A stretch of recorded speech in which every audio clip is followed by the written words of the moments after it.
আগামী জাতীয় সংসদ নির্বাচনের যে প্রতীকের বিধিমালা আছে, সেই প্রতীকের বিধিমালায় বাংলাদেশের জাতীয় ফুল শাপলাকে কোনো ধরনের প্রতীক হিসেবে রাখছে না নির্বাচন কমিশন। যার ফলে নতুন রাজনৈতিক দল এনসিপির যে দাবি ছিল কিংবা তাদের আকাঙ্ক্ষা ছিল তাদের প্রতীক শাপলা নেবে, সেটি হচ্ছে না। আগামী জাতীয় সংসদ নির্বাচনে কেউই শাপলা মার্কায় নির্বাচন করতে পারবে না। এছাড়া জাতীয় নাগরিক ঐক্য মান্না সাহেবের দল তারাও চেয়েছিল শাপলা, কিন্তু তারাও পাচ্ছে না। এমত অবস্থায় যেটি দাঁড়িয়েছে যে আগামী জাতীয় সংসদ নির্বাচনে যে প্রতীক গুলো থাকবে সেখানে শাপলা থাকবে না। কারণ হচ্ছে শাপলা বাংলাদেশের জাতীয় ফুল। যখন এনসিপি সেই দাবিটি তুলেছিল যে তারা শাপলাকে প্রতীক হিসেবে চায়, তখন বাংলাদেশের সোশ্যাল মিডিয়া বলেন কিংবা এমনিতেই রাজনৈতিক মঞ্চ বলেন, সব জায়গাতে আলোচনা এবং সমালোচনা আমরা দেখেছি।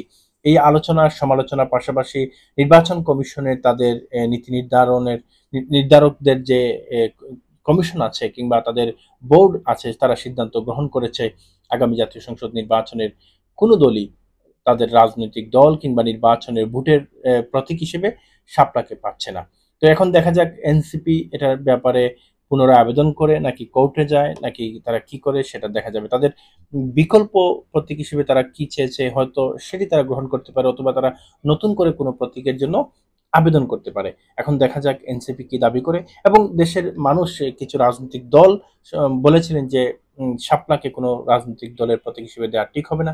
তাদের আশা আকাঙ্ক্ষা পূর্ণ হয়েছে, পাশাপাশি এনসিপির যে দাবি ছিল সেটা ব্যর্থ হয়েছে।